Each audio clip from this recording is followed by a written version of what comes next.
out the DJI Neo drone. It has some autonomous features like follow, so I'm testing this out on my skateboard just to see how well it follows and what the image looks like.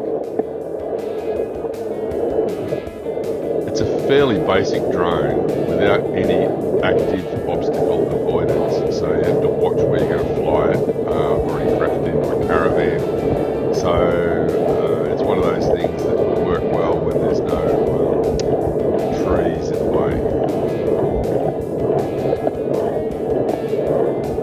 Now that I've done this little test, I feel more comfortable doing it on the mountain bike without hitting any trees. It seems to follow the subject pretty well, and if I track between the trees, it should track between the trees.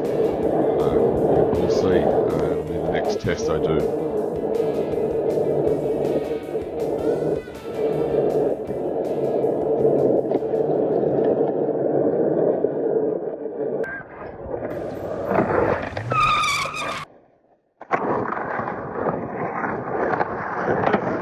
It lost you.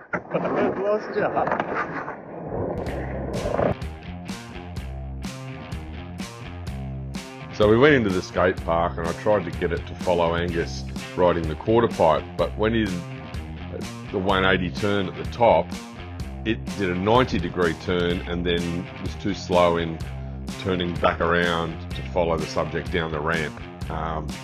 So that was a bit of a disaster, and then I got it to track me doing some turns. I did a couple of 360 turns where it stopped and let me do the 360 turn, but it fairly tracked fairly well most of the time. Well, there you go. There's my first proper test of the DJI Neo Follow Me